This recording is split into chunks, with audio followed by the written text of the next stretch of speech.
In this last class, we will look into the details of packed towers and touch on the membrane biofilm reactors. In the packed towers, the substrate diffuses into biofilm grown on the packed media as they are carried by water that flows on the biofilm. Trickling filters are the packed towers that are not submerged but mostly exposed to air. The influent is sprayed on top of the medium layer and trickles down by gravity. Effluent can be recycled to the input for further treatment.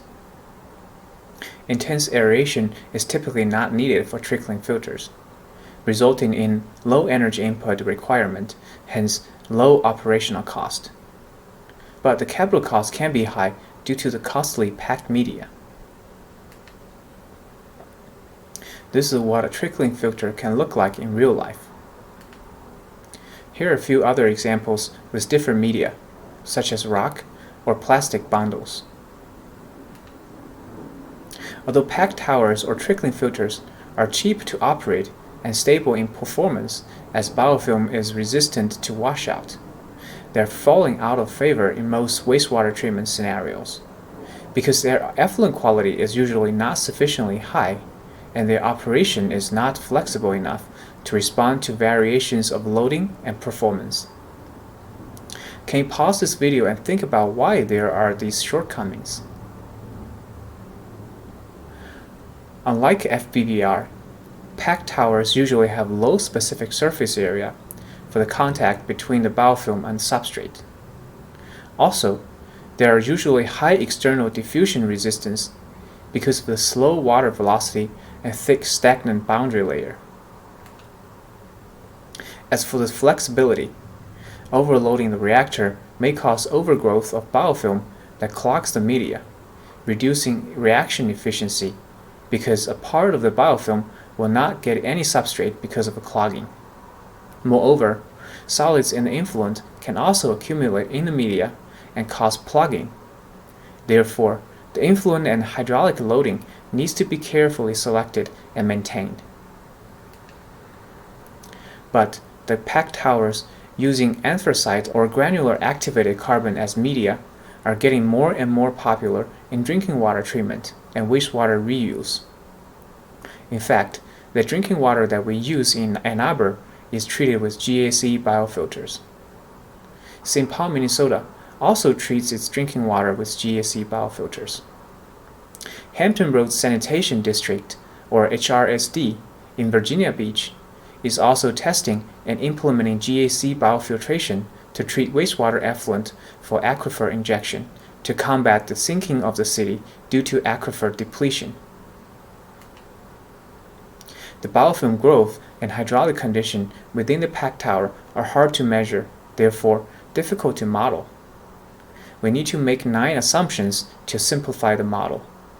We're only looking at one substrate and one biomass in biofilm at steady state. The biofilm is uniform in density and the biomass from detached biofilm becomes suspended biomass. We also assume that the biofilm surface area equals to the media surface area, and there is no limit in biofilm thickness, meaning that the biofilm can grow indefinitely.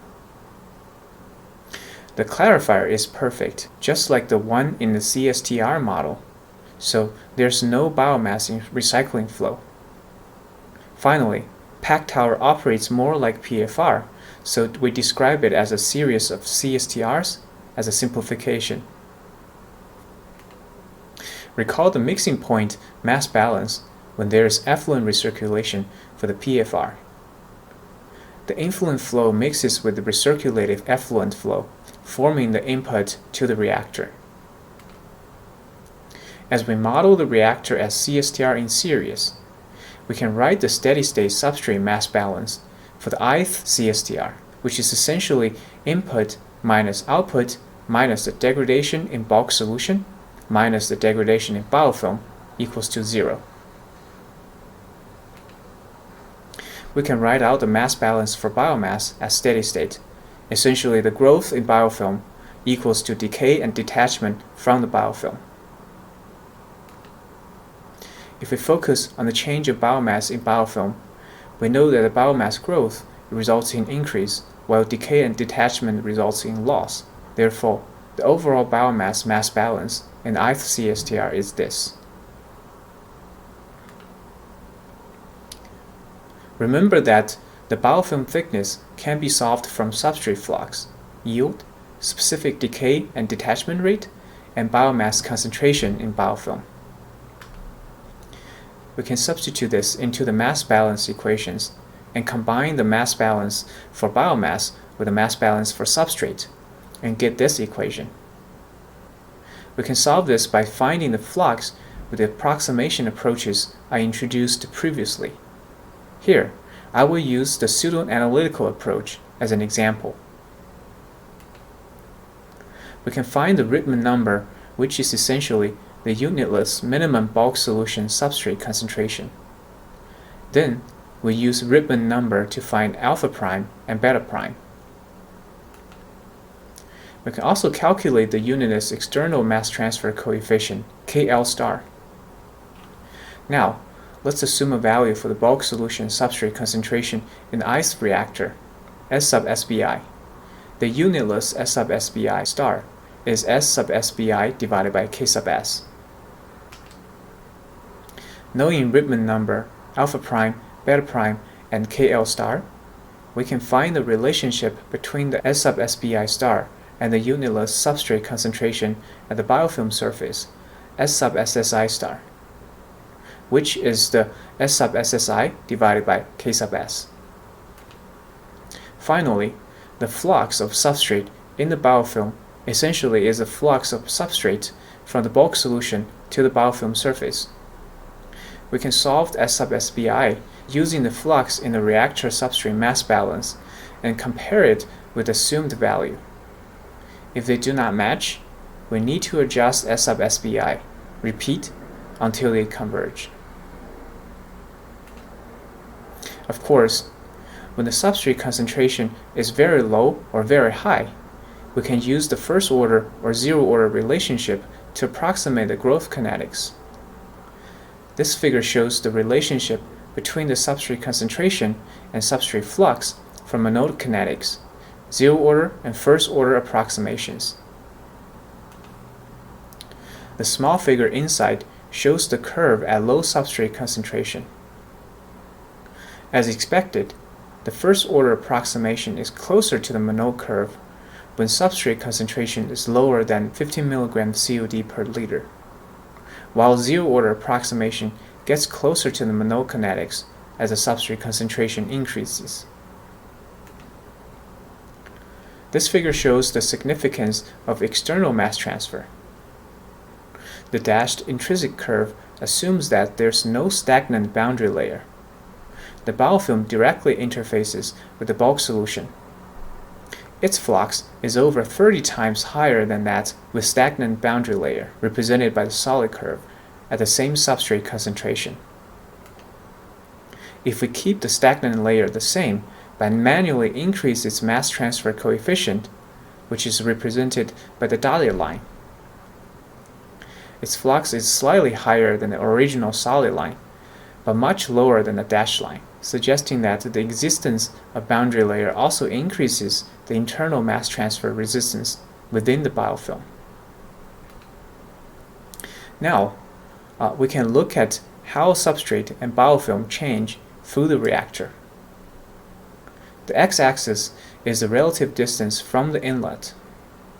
As substrate gets consumed through the reactor, the suspended biomass concentration increases. The biofilm thickness, however, decreases because biofilm growth depends on the local substrate concentration. Panel B shows that most substrate consumption is conducted by the biofilm. There is little difference in substrate consumption between with and without suspended growth. Because most substrate is consumed by the biomass in biofilm, the biofilm surface area critically influences the substrate consumption performance. Smaller media with a rough surface results in higher surface area, but it also leads to high hydraulic resistance and can be easily clogged.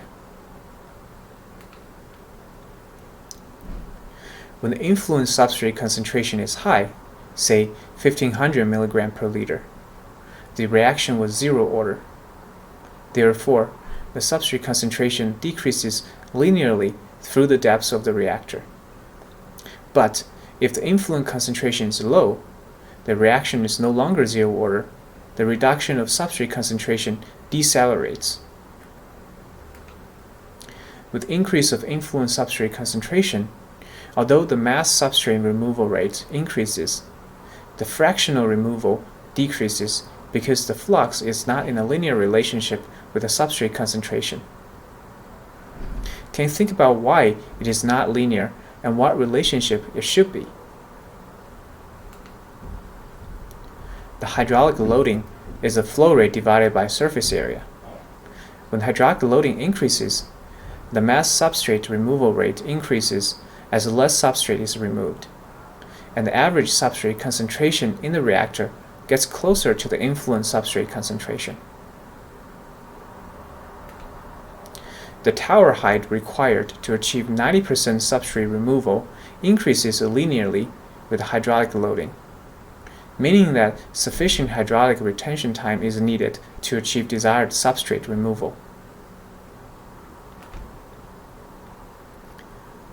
From the figure on the left, we can see that the higher the recirculation ratio, the reactor performs more like a CSTR, where the substrate concentration and biofilm thickness should be uniform within the reactor. The right figure further shows that the substrate removal performance gets more similar to a CSTR when the recirculation ratio increases. At the end of this class, I would like to very briefly introduce an emerging attached growth technology, membrane biofilm reactor. I will not get into the details of this technology, but just want to showcase the innovation in this field. We have mostly talked about the processes utilizing the cold diffusion of electron donor and acceptor. They both are supplied in the bulk solution and diffuse into the biofilm from the same direction. But MBFR utilizes counter diffusion of electron donor and acceptor.